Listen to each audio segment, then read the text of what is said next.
more than 20 species of sea snakes that inhabit the coastal and offshore waters of Queensland. All are protected under state and federal legislation.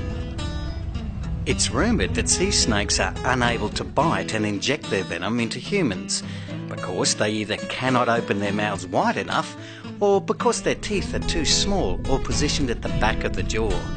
This is not the case. Like their land-based cousins, sea snakes are highly venomous and should always be handled with great caution. Of the many different methods used to catch seafood in Queensland, trawling is the most likely to result in fishers having a need to interact with sea snakes, especially in warm tropical waters. Research has demonstrated that sea snake bycatch in the Queensland trawl fishery can be significantly reduced by the use of properly designed and installed bycatch reduction devices, such as the fisheye. In the event of sea snakes being captured during trawl operations, the use of correct handling methods, appropriate handling equipment and personal protective equipment can minimise the risk to humans, as well as maximise the chances of sea snake survival. Like many wild animals, sea snakes are most likely to become aggressive when taken out of their natural environment and placed in an unusual situation. As a general rule, the total time of physical contact between a sea snake and the handler should not exceed 5 seconds. The longer the handling time, the more likely it is that the sea snake will bite. It's very important that the handler never takes their eyes off a snake that he or she is handling. If there is more than one sea snake on the sorting tray, have another crew member control the other snake while the handler releases the first snake. To reduce the risk of injury to fishers who interact with sea snakes, the use of handling equipment is recommended. Snake tongs and snake hooks can be used to release a sea snake back into the water without the handler coming into direct contact with it. When using snake tongs, aim to close the tongs in the middle of the snake's body, not near the head or the tail. When the handler is confident that the snake is in a secure grip, gently lower the snake into the water. Flattened tongs are recommended as they pose little or no risk to the animal being crushed. If using snake hooks, first clear the snake from the net or catch by hooking it as close to the centre of the body as possible.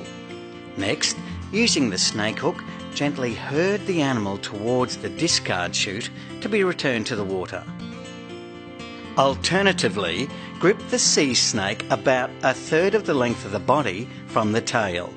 Then, in a smooth, purposeful motion, lower the snake over the side of the boat and gently release it into the water. The use of a snake hook can help support the snake and gain more control of its head. It also greatly reduces the chances of being bitten. If a snake becomes entangled in the net, it may be necessary to cut 1 or 2 meshes so that the snake can easily be removed. First, position the net so that the area that the snake is entangled in is easily accessible. Then place a firm grip with your hand behind the snake's head and use net scissors to carefully cut 1 or 2 meshes from around the snake's head or body. When it's freed from the net, calmly return the snake to the water, being careful to never take your eyes off the snake. Returning a recovering sea snake to the water makes an easy meal for opportunistic predators. If the situation arises that a sea snake appears dead or docile, a confident and experienced handler may attempt to recover the animal on board before releasing it. This is achieved by placing the snake in a container of seawater until the snake's condition has improved. Sea snakes can absorb up to 20% of their oxygen requirements through their skin, and this recovery method has proven successful. A handler must keep in mind, however, that human safety takes priority over the survival of the animal. Commercial fishers that are likely to encounter sea snakes should carry a snake bite kit, and be trained in the application of the pressure immobilisation technique for treating a snake bite.